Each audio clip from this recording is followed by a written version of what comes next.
Hi friends, welcome to Latha's உலகம். Pongal க்ளீனிங்லாம் ஆரம்பிச்சிட்டேங்க. December ஸ்டார்டிங்லேயே ஆரம்பிச்சிட்டேன். இப்போ வந்து ஒவ்வொரு கபோர்டாக எல்லாமே க்ளீன் பண்ணி முடிச்சிட்டேன். லாஃப்ட் எல்லாமே க்ளீன் பண்ணிட்டேன். அதெல்லாம் ஏற்கனவே ஒவ்வொரு தடவையும் க்ளீன் பண்ணுறதையெல்லாம் காமிச்சிருக்கேன். அதனால் இந்த முறை நான் அதிகமாக வீடியோ எடுக்கலை. இது பார்த்திங்கன்னா கிச்சனில் தான் இன்றைக்கி கொஞ்சம் க்ளீனிங் ஒர்க் செய்கிறத காமிக்கிறேன். இந்த கப்போர்டு பார்த்திங்கன்னா ஸ்டவ்வுக்கும் பக்கத்தில் இருக்கிறது. நம்ம திங்ஸ் எல்லாம் சமைக்கிறதுக்கு தேவையானது எடுத்துக்குவோம்ல, அப்பப்போ எடுத்துக்குவோம்ல, அதுக்காக போட்டிருக்கிறோம். இந்த கப்போர்டுக்கு மேலே தான் வந்து இப்போ நான் க்ளீன் பண்ணிகிட்டு இருக்கேன். எவ்வளோ டஸ்ட் இருக்குது பாருங்கள், அப்படியே எழுதலாம் போல். இது வந்து ஆயுத பூஜை க்ளீன் பண்ணேன். அதுக்கப்புறம் இப்போ தான் டிசம்பரில் க்ளீன் பண்ணுறேன். ஒரு 2 மாதம் 2.5 மாதம் இருக்கும். இதில் வந்து கொஞ்சம் சோப் லிக்விட் இருக்குல்ல, லிக்விட் சோப்பு, அதை வந்து கொஞ்சமாக ஒரு 1/2 ஸ்பூன் அளவுக்கு ஊற்றிட்டு ஒரு ட்ரை கிளாத் வச்சு அப்படியே க்ளீன் பண்ணுறேன். இந்த மாதிரி ரவுண்டாக அப்படி தேய்ச்சி க்ளீன் பண்ணிட்டோம் அப்படின்னா பளிச்சுன்னு ஆகிடும், அழுக்கு எதுவுமே இருக்காது. பெரும்பாலும் இந்த மாதிரி ப்ளைவுட்டில் செஞ்ச கபோர்டுக்கு எல்லாமே தண்ணி யூஸ் பண்ணுறதுக்கு பதிலாக இந்த மாதிரி சோப் லிக்விடு இல்லைன்னா அந்த விம் ஜெல் இருக்குது இல்லைங்களா, அதில் கொஞ்சம் அப்படியே வச்சுட்டு நம்ம இந்த மாதிரி ட்ரை கிளாத் வச்சு தொடச்சி எடுத்துக்கிட்டோம்னா போதும். அதுக்கப்புறமா ஒரு ட்ரை கிளாத்து ஃப்ரீயாக வச்சு தேய்ச்சிக்கலாம். அந்த எண்ணெய் பிசுக்கு இந்த மாதிரி எதுவுமே இருக்காது. நம்மளது சிம்னி இருக்கிறதுனால எண்ணெய் பிசுக்கு ரொம்ப படியறதில்லை. நானும் ஒரு 2 மாதத்துக்கு ஒரு தடவை இதெல்லாம் க்ளீன் பண்ணிவிடுவேன். அதனால் ரொம்ப எண்ணெய் பிசுக்கெல்லாம் இருக்காது. இப்போ வந்து அந்த லிக்விட் சோப் வச்சு தேய்ச்சி எடுத்துட்டு ட்ரை கிளாத் வச்சு அதை மறுபடியும் அப்படியே க்ளீன் பண்ணிட்டேன். இப்போ பாருங்கள், பளிச்சுன்னு இருக்குது. இந்த மாதிரி க்ளீன் பண்ணி விட்டோன்னா அடுத்தது ஒரு 2-3 மாதத்துக்கு இதே மாதிரியே பளிச்சுன்னு இருக்கும். இந்த கப்போர்டுக்கு வந்து கிளாஸ் டோர் போட்டிருக்குறோம். இது வந்து பாதி விசிபிளாக தெரியும், பாதி மறைஞ்ச மாதிரி இருக்கும். இப்போ வெளியே வந்து அந்த ட்ரை கிளாத் வச்சு நல்லா தொடச்சி எடுத்துட்டு மேலே இருக்கிற செல்ஃபில் இருக்கிற திங்ஸ்லாம் கீழே எடுத்து வச்சுட்டு அதை நல்லா க்ளீன் பண்ணிக்கலாம். இதில் வந்து இந்த பிவிசி சீட்டு தாங்க கட் பண்ணி போட்டிருந்தேன். இதோ இந்த மாதிரி ஒரு கிரே கலரு, மெட்டாலிக் கிரே இருக்குது இல்லைங்களா, அந்த கலரில் இருக்கும். அந்த சீட் போட்டோம் அப்படின்னா அந்த கப்போர்டில் வந்து அந்த எண்ணெய் பிசுக்கு இந்த மாதிரிலாம் படியாமல் இருக்கும். நம்ம ஒரு 2-3 மாதத்துக்கு ஒரு தடவை எடுத்து இதை வாஷ் பண்ணி போட்டுக்கிட்டோம்னா போதும். இப்போ அதை க்ளீன் பண்ணிவிட்டு அந்த சீட்டையும் வாஷ் பண்ணி உலர வச்சுருந்தேன், அதை போட்டுட்டேன். இப்போ வந்து இந்த சாட் மசாலா இப்போ தான் வாங்கிட்டு வந்தோம். அது வந்து ஒரு புது பாட்டிலில் வாஷ் பண்ணி எடுத்து வச்சுருந்தேன், காய வச்சுருந்தேன். அதில் வந்து இந்த சாட் மசாலாவை மாற்றி வச்சிடலாம். அஞ்சரை பெட்டி வந்து 2 அஞ்சரை பெட்டியை ஏற்கனவே வாஷ் பண்ணி அதில் ஜாமான்லாம் ஃபில் பண்ணி எடுத்து வச்சிட்டேன். இப்போ இன்னொரு அஞ்சரை பெட்டி, இதெல்லாம் டெய்லி யூஸ் பண்ணுற அஞ்சரை பெட்டி தான் 3மே. இதை வந்து இப்போ வாஷ் பண்ணி எடுத்து வச்சுருந்தேன். அதில் வந்து இந்த கடுகு, வெந்தயம், உளுந்தம்பருப்பு, கடலைப்பருப்பு, அப்புறம் மிளகு, சீரகம், சோம்பு இந்த மாதிரி பொருளெல்லாம் வச்சுக்கிறது தான், டெய்லி யூஸ்க்கு எடுத்துக்கிறது தான். இந்த 3 அஞ்சரை பெட்டியுமே நான் இந்த கீழே இருக்கிற செல்ஃபில் தான் வச்சுருப்பேன். இந்த கப்போர்டில் மேலே வந்து வரமிளகா வச்சுட்டு இதை க்ளோஸ் பண்ணிவிட்டு இதையும் இப்போ மேலே வச்சிட்றேன். இந்த கீழே வந்து எண்ணெய் பாட்டிலு, தேங்காய் எண்ணெய், கடலெண்ணெய், நெய், அப்புறம் விளக்கெண்ணெய், நல்லெண்ணெய், இந்த மாதிரி 5 வகையான எண்ணெய். இந்த சைடு வந்து அஞ்சரை பெட்டி 3 இது வச்சுருப்பேன். மேலே வந்து ஃபுல்லாக பொடி வகைகள் மட்டும் வச்சுருப்பேன். கண்ணாடி பாட்டிலில் இருக்கும் பெரும்பாலும். இந்த ஜாடி தாங்க நான் யூஸ் பண்ணுவேன் எண்ணெய்க்கு, நெய்க்கு. இதுதான் வந்து கம்ஃபர்டபுளாக இருக்கும். பாத்திரம் தேய்க்கிறதுக்கு வந்து ஈஸியாக இருக்கும். அதுக்காக இது வச்சுருக்கேன். என்ன தான் டிசைனாக ஆயில் டிஸ்பென்சர் இந்த மாதிரியெல்லாம் கிளாஸில் வந்திருந்தாலும் எனக்கு வந்து ஜாடி தான் கம்ஃபர்டபுளாக இருக்கும். இது பார்த்திங்கன்னா ஸ்டவ்வுக்கும் பக்கத்தில் இருக்கிற இந்த ட்ராயரு, இது தாங்க அடிக்கடி களைஞ்சு போகும் எனக்கு. அப்புறம் இதெல்லாம் எடுத்து வச்சுட்டு இந்த சீட்டெல்லாம் க்ளீன் பண்ணிவிட்டு இதை வந்து துணி போட்டு தொடச்சிட்டு திரும்பவும் இதெல்லாம் அடுக்கிடலாம். இதே மாதிரி தாங்க மீதி இருக்கிற எல்லா ட்ராயரில் இருக்கிறதும் எடுத்து வச்சு க்ளீன் பண்ணிவிட்டு உங்ககிட்ட காமிக்கிறேன். இது வந்து சிங்க்குக்கு பக்கத்தில் இருக்கிறது. பெரிய பெரிய ட்ராயர் 2 போட்டிருக்கேன், இந்த பெரிய பாத்திரம்லாம் வைக்கிறதுக்கு. இது புளி வடிகட்டுறது, அப்புறம் இந்த பெரிய பெரிய பாத்திரம் மாவு கரைச்சோம்னா இட்லி மாவு கரைச்சி வைப்போம்ல அது, அப்புறம் பெரிய பெரிய தாம்பாளம், இதெல்லாம் தான் இந்த 2 ட்ராயரில் வச்சுருக்கேன். இதை எனக்கு காய வைக்கிறதுக்கெலாம் யூஸ் பண்ணிக்குவேன்.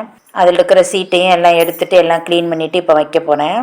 இந்த வேலை நான் செய்யும்போது எங்கள் பூனை வந்து விடவே இல்லைங்க. எல்லா கபோர்ட்லேயும் உள்ளே பூந்து பார்த்துட்டே வந்துக்கிட்டு இருந்துச்சு. இது வந்து சிங்க்குக்கு அடியில் இருக்கிறது. இதையும் எல்லாம் எடுத்து வச்சு க்ளீன் பண்ணிவிட்டு இந்த லிக்விடு, பேக்கிங் சோடா, வினிகரு, இந்த க்ளீனிங் லிக்விடு, ஊக்கி, இது எல்லாமே அதில் தான் வச்சுருக்கேன். ஊக்கி லிக்விட் இருக்குல்ல, இது எல்லாமே ப்ரஷ் எல்லாமே இருக்குது. அதெல்லாம் க்ளீன் பண்ணி எடுத்து வச்சிட்டேன். இது வந்து ஒரு இரும்பு ஸ்டாண்டு, 2 டயர் ஸ்டாண்டு. அதில் வந்து கொஞ்சம் செராமிக் பாத்திரம், இரும்பு பாத்திரம், வெண்கல பாத்திரம், பொங்கல் வைப்போம்ல அந்த வெண்கல பாத்திரம், சப்பாத்தி கட்டை இதெல்லாம் வச்சுருக்கேன். பூரி மேக்கர் இதெல்லாம் வச்சுருக்கேன். இது வந்து இந்த தாம்பாளத்தில் பார்த்தீங்கன்னா புளிச்சக்கீரை நம்ம மாடி தோட்டத்திலேருந்து பறிச்சுட்டு வந்து ஆஞ்சு வச்சுருக்கேன்.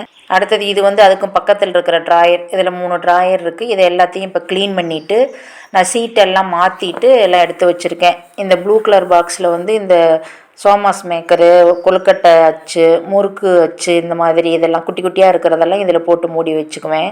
அது வந்து ஒரே இடத்துல நம்ம வச்சுக்கிட்டோம்னா எடுக்கிறதுக்கு ஈஸியாக இருக்கும், எதுவும் மிஸ் ஆகாமல் தொலைஞ்சு போகாமல் இருக்கும்.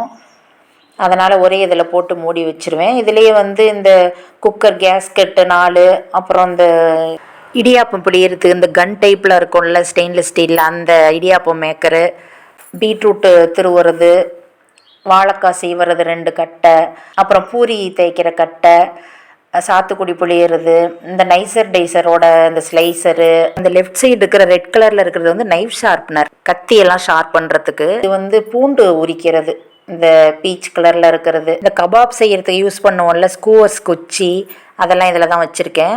பீலரு, கத்தி எல்லாமே இதில் தான் வச்சுருப்பேன். கிச்சன் டூல்ஸ் எல்லாமே இதில் தான் இருக்கும். அப்புறம் 2வது ட்ராயரில் வந்து சாப்பிட்ற பிளேட்டு, முறம், இந்த சார்னி, வடிகட்டுறது, பலகாரம் அரிக்கிற கரண்டி, அப்புறம் சார்னிலே சின்னது மைனூட்டாக அரிக்கிறதுக்கு ஒன்று இருக்கும்ல அது, அப்புறம் புது கத்தரிக்கோல் 2, இது எல்லாமே இதில் வச்சுருப்பேன். அப்புறம் தண்ணி ஜக்கு, ஒரு 2 லிட்டர் பிடிக்கிற தண்ணி ஜக்கு ஒன்று, இதெல்லாமே இதில் தான் வச்சுருப்பேன். இதை வந்து நம்ம எந்த பாத்திரம் வச்சோம் அப்படின்னாலும் ஃபுல்லாக ஸ்ப்ரெட் பண்ணி வச்சிடணும் அந்த ட்ராயருக்குள்ளே. அப்போ தான் வந்து அது வீக் ஆகாமல் இருக்கும். ஒரே இடத்துல வெயிட் வைக்கக்கூடாது. அப்படி வைக்கிற மாதிரி இருந்தால் சென்டரில் வச்சுக்கலாம் வெயிட்டை. இது வந்து லாஸ்ட் ட்ராயரில் இட்லி பாத்திரம் 2, செம்பு பாத்திரம் 1, ஒரு மண்ஜாடி, 2 குட்டி ஹாட் பேக்கு இதெல்லாம் வச்சுருக்கேன். இந்த செம்பு பாத்திரம் குடிதண்ணீர் ஊற்றி வைக்கிறதுக்காக வச்சுருக்கேன். அந்த மண் பாத்திரம் தயிருக்கு. இது வந்து இன்னொரு பக்கத்து கப்போர்டு. இதில் வந்து water bottle, flask, tiffin box, juice bottle, இந்த மாதிரி ஸ்கூலுக்கு காலேஜுக்கு கொண்டு போகிறதுக்கு, ஆஃபீஸ் கொடுத்து விட்றதுக்கெலாம் யூஸ் ஆகிறது எல்லாமே இதில் தான் வச்சுருப்பேன். எல்லா டிஃபன் பாக்ஸும் சின்னதுலேருந்து பெரிய சைஸ் வரைக்கும் டெய்லி யூஸ் பண்ணுறது இது எல்லாமே இதில் ட்ராயரில் வச்சுக்குவேன். கீழே வந்து இந்த பிரீத்தி ஜோடியாக் மிக்சி இருக்குது, அதோட அட்டாச்மெண்ட்ஸ் எல்லாம் இதில் இருக்குது. ஒரே ஒரு அட்டாச்மெண்ட் மட்டும் கீழே வச்சுருப்பேன். அப்புறம் ஒரு ஹேண்ட் பிளெண்டர் இதுலேயே வச்சுருப்பேன். தேவைப்படும் போது எடுத்து ப்ளக்கில் போட்டு யூஸ் பண்ணிக்குவேன். இந்த லாஸ்ட் ட்ராயரில் தான் குக்கர், பெரிய குக்கர், அலுமினிய cooker, 7.5 litre cooker 1, 3 litre cooker 1 இதில் இருக்குது. அப்புறம் இது வந்து பிரீத்தி ஜோடியாக்கோட அந்த பெரிய ஃபுட் ப்ராசஸர் இருக்குல்ல, காய்கறி கட் பண்ணுறது, சப்பாத்தி மாவு பிசைறது இது, அப்புறம் 2 பால் குக்கர் எல்லாம் அதில் வச்சுருக்கேன். இப்போ பாருங்கள், ஸ்டவ் பக்கத்தில் களைஞ்சி வச்சுருந்தேன் இல்லைங்களா, அதை வந்து இப்போ க்ளீன் பண்ணி புது சீட்டெல்லாம் வாஷ் பண்ணி போட்டு எல்லாம் அரேஞ்ச் பண்ணி வச்சுட்டேன். இந்த மாதிரி தாங்க வச்சுருக்கேன். இதெல்லாம் வந்து இந்த சைடில் இருக்கிறது வந்து இந்த உட்டன் ஸ்பூனு, மத்து, இந்த மாதிரி. அப்புறம் ஒரு பெரிய ஐஸ்கிரீம் டப்பாவில் இந்த ஸ்பூனு, ஃபோர்க்கு, விசில், குக்கர் விசில் இதெல்லாம் வச்சுருக்கேன். அப்புறம் இந்த எக் பீட்ரு சின்னது பெருசு, அதில் ஒரு 2 க்ளவுஸ் இதெல்லாம் இதில் இருக்குது. தோசை கரண்டி, குழம்பு கரண்டி, வறுக்கிற கரண்டி, டீ வைக்கிறதுக்கு யூஸ் பண்ணுவோம்ல சாஸ்பேன் மாதிரி, அது, தாளிக்கிற கரண்டி, அப்புறம் இந்த ஸ்மேஷரு, இது எல்லாமே இதில் தான் இருக்குது. இதில் வந்து மண் சட்டி 2, குழம்பு வைக்கிற பாத்திரம் இதெல்லாம் இருக்குது. ஸ்டீம் பிளேட்டு, குக்கரோடது எல்லாமே இதில் இருக்குது. லாஸ்ட்டு ட்ராயரில் வந்து ஒரு 10 லிட்டர் குக்கரு, அதுக்குள்ளே போடுற 3 அடுக்கு பாத்திரம், சாதம், பருப்பு, உருளைக்கிழங்கு, இந்த மாதிரி எல்லாம் அட்டை டயத்தில் வச்சுக்கிற மாதிரி பாத்திரம், அப்புறம் 2 குக்கரு எல்லாமே இதில் இருக்குது. இது வந்து ஸ்டவ்வுக்கு நேராக கீழே இருக்கிறது சிலிண்ட்ரு. இந்த டெய்லி யூஸ் பண்ணுற இரும்பு பாத்திரம், கேஸ்டைன் பாத்திரம்லாம் இதில் வச்சுருப்பேன். எல்லாமே இப்போ க்ளீன் பண்ணி எல்லாம் இப்போ அரேஞ்ச் பண்ணி வச்சுட்டேன். இங்கே வந்து டெய்லி யூஸ் பண்ணுற தோசைக்கல், சப்பாத்தி கல், அப்புறம் கேஸ்டைன் பாத்திரம், கடாய், இந்த மாதிரி எல்லாம் எண்ணெய் தடவி வச்சுருக்கேன். இது வந்து ஸ்டவ்வுக்கும் கொஞ்சம் லெஃப்டில் இருக்கிறது 3 ட்ராயர் இருக்கும், கொஞ்சம் வெவ்வேறு சைஸில். மேலே இருக்கிறதுல வந்து ஃபுல்லாக லிட்ஸு வச்சுருக்கேன், பாத்திரத்துக்கு எல்லாம் மூடுறது. 2வதுல இருக்கிறது, நடுவில் இருக்கிறதுல வந்து இந்த டம்ளரு, கப்பு, சின்ன சின்ன கிண்ணி, பெரிய கிண்ணி, இது எல்லாமே இதில் வச்சுருப்பேன். லாஸ்ட்டு இதில் வந்து மினி இட்லி பாத்திரம், அப்புறம் அந்த பிரியாணி பாட்டு 5 லிட்ரு வினோத் பிராண்டோடது, ஹாட் பேக் 2, 6 பிளேட் இருக்கிற இடியாப்ப ஸ்டாண்ட் 1, அப்புறம் அந்த ஏஃப்ரான் 1, புட்டு மேக்கர், அப்புறம் இந்த 5 லிட்ரு பிரியாணி பாட்டு வினோத் பிராண்டோடது, இதெல்லாம் தான் வச்சுருக்கேன். அவ்வளோதான் ஃப்ரெண்ட்ஸ். இப்போ எல்லாத்தையும் நான் க்ளீன் பண்ணிவிட்டு எல்லாம் அரேஞ்ச் பண்ணி முடிச்சுட்டு உங்ககிட்ட காமிச்சிருக்கேன் வீடியோ எடுத்து. இந்த வீடியோ உங்களுக்கு பிடிச்சிருந்ததுன்னா, யூஸ்ஃபுல்லாக இருந்துச்சுன்னா வீடியோக்கு ஒரு லைக் கொடுத்துருங்க. அப்படியே நம்ம லதா சொல்லுகம் சேனலையும் சப்ஸ்கிரைப் பண்ணி பெல் பட்டனை கிளிக் பண்ணி வச்சுக்கோங்க ஃப்ரெண்ட்ஸ். தேங்க்யூ.